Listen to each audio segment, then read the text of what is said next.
Spiritual plus channel میں آپ سب کو خوش آمدید۔ السلام علیکم۔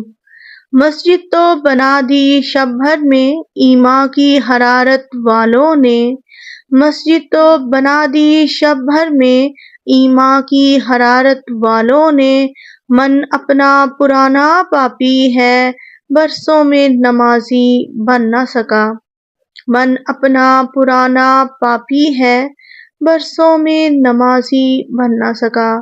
دوستو، اقبال کا یہ مشہور شعر آپ نے شاید کئی بار سنا ہو، لیکن اس شعر کے پس منظر میں ایک بہت خوبصورت، ایک غیرت، حمیت اور ایمان سے بھرپور واقعہ موجود ہے۔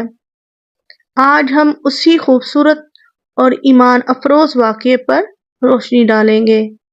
اسکرین پر آپ جو دیکھ رہے ہیں، یہ لاہور کے شاہ عالم چوک میں واقع 3 مرلہ کی ایک چھوٹی سی مسجد ہے، جسے مسجد شب بھر کہا جاتا ہے۔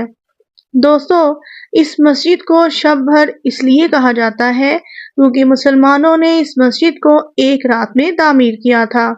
یقیناً انسانی دماغ اس کو تسلیم کرنے سے قاصر ہے، لیکن تاریخ بتاتی ہے کہ قیام پاکستان سے پہلے 1917 میں اس علاقے سے ایک مسلمان مسافر کا گزر ہوا۔ اس نے اسی مقام پر اپنی نماز ادا کی۔ کیونکہ اس علاقے میں تب ہندوؤں کی اکثریت پائی جاتی تھی، تو ہندوؤں نے اس بات پر ہنگامہ آرائی شروع کر دی۔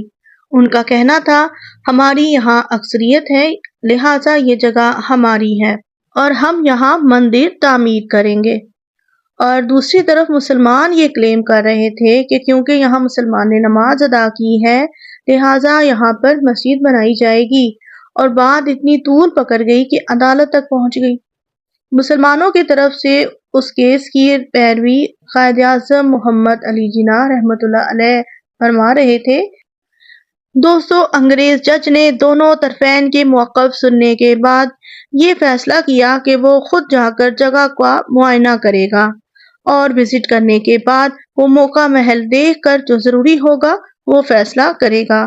قائد اعظم محمد علی جناح رحمۃ اللہ علیہ نے لوگوں سے کہا کہ کیونکہ اس وقت یہ قانون ہے کہ کسی بھی مذہب کی عبادت گاہ کو نقصان نہیں پہنچایا جاتا، خواہ کسی کی مسجد ہو خواہ کسی کا مندر، جو کچھ بھی ہوگا کسی بھی عبادت گاہ کو مسمار نہیں کیا جائے گا، تو کیوں نہ راتوں رات یہاں پر مسجد تعمیر کر دی جائے۔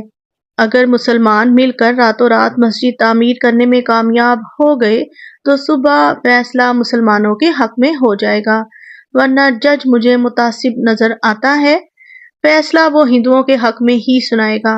اب بات چونکہ مسلمانوں کی حمیت اور غیرت پر آ گئی، تو مسلمان پیچھے ہٹنے والوں میں سے تو نہیں تھے، چنانچہ تمام مسلمانوں نے مشہور نامی گرامی گاما پہلوان کی قیادت میں یہاں مسجد تعمیر کرنے کا فیصلہ کر لیا۔ یہ ان کا جذبہ ایمان تھا جو بہت کامل تھا، ان کا یقین تھا جو بہت پختہ تھا، طبی اسباب بہت تھوڑے ہونے کے باوجود وہ لوگ ڈٹ گئے۔ دوستو، مسجد کی تعمیر میں مردوں کے ساتھ ساتھ عورتوں نے بھی بھرپور حصہ لیا۔ جس کے گھر میں جو سامان پڑا تھا اٹھا کر لے آیا، عورتوں نے اپنے زیورات تک بیچ ڈالے۔ دوستو، عورتیں اور بچے ساری رات پانی ڈھوتے رہے۔ سب لوگوں نے مل کر مسجد کی تعمیر میں بھرپور حصہ لیا اور رات بھر میں مسجد تعمیر کر لی گئی۔ صبح جب جج جگہ کا معائنہ کرنے کے لیے آیا تو جماعت کھڑی تھی، مسلمان نماز ادا کر رہے تھے۔ دوستو، یہ مسجد مسلمانوں کے عزم و ہمت کی مثال ہے، اور آج بھی یہ خانہ خدا ٹکڑوں میں بٹی امت کو اتحاد و یگانگت کا پیغام دے رہا ہے۔ مسلمانوں کے اس عظیم کارنامے کی شہرت جب سیالکوٹ پہنچی تو علامہ محمد اقبال خصوصاً اس مسجد کی زیارت کے لیے تشریف لائے۔ یہ شعر اسی پس منظر میں کہا گیا۔ دوستو، ہمارے اسلاف کی قربانیاں، ان کا جذبہ ایمان ہمارے لیے مشعل راہ ہے۔